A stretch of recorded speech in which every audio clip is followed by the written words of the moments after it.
21वें। अरे हम ना छिनार। हेलो हेलो, ये आ गए सलमान भाई ऑर्केस्ट्रा वाले जमोलीगंज की तरफ से 21 रुपए का पुरस्कार पार्टी की तरफ से। नमस्कार। हरी खोदी खोदी हमारे ढोड़िया, खोदी खोदी हमारे ढोड़िया, ई है किनार पहले बा। अरे हम ना छिनार रहनी ए बेटी, अरे हम ना छिनार रहनी, देवरे छिनार पहले बा। हम ना छिनार रहनी, देवरे छिनार पहले बा। हम ना छिनार रहनी। Hello hello hello staff. Hello madam, जो सलमान भाई ऑर्केस्ट्रा वाले दिए थे 21 रुपए, उनकी फरमाइश से कोई अच्छी सी गजल सुनाई। हेलो बोबिनापुर, ये 10 रुपए का पुरस्कार हमारी पार्टी भैया को लाख लाख धन में। लेकिन ये जी गजल की फरमाइश है उसके बाद, लेकिन कहना है कि दिल लेके दिल दिया है,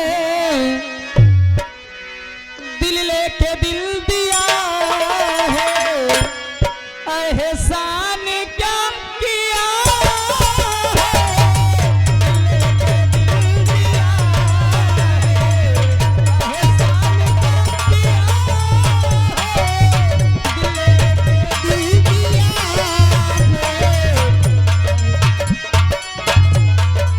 मास्टर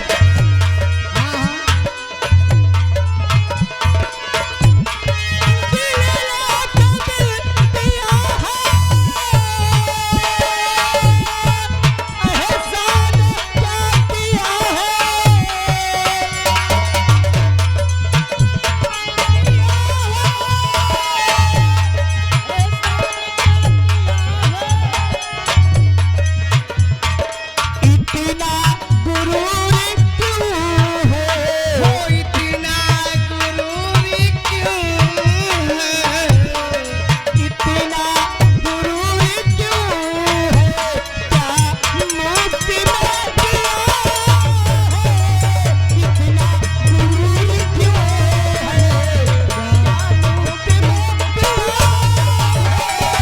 इतना गुरूर।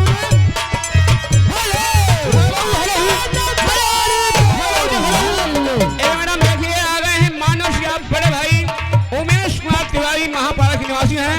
50 रुपए पुरस्कार है भैया, बार बार नमस्कार है।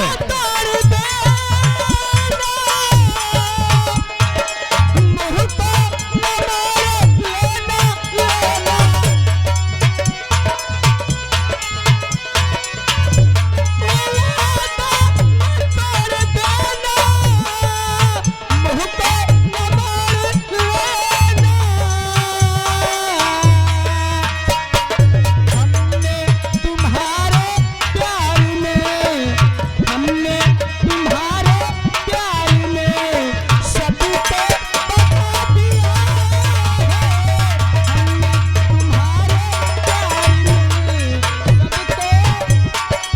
हेलो हेलो हरेंद्र निषाद 10-21 का पुरस्कार है जी।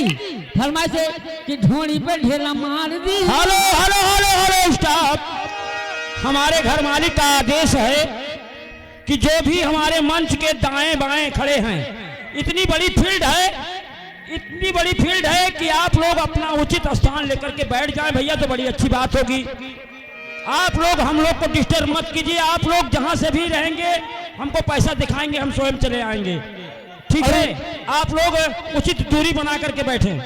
अरे ढोढ़ी पा ढेला मार देवी, ढोढ़ी पा ढेला मार देवी, कौनो लवंदा ढोढ़ी पा ढेला मार देवी, कौनो लवंदा ढोढ़ी पा ढेला मार देवी।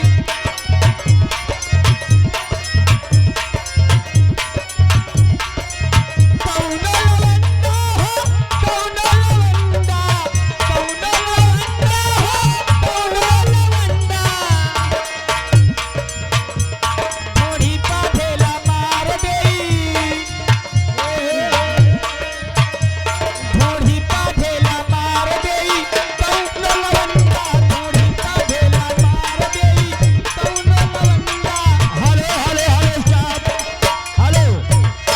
भैया हमारे घर मालिक का आदेश है कि आप लोग के लिए ही हम लोग आए हुए हैं।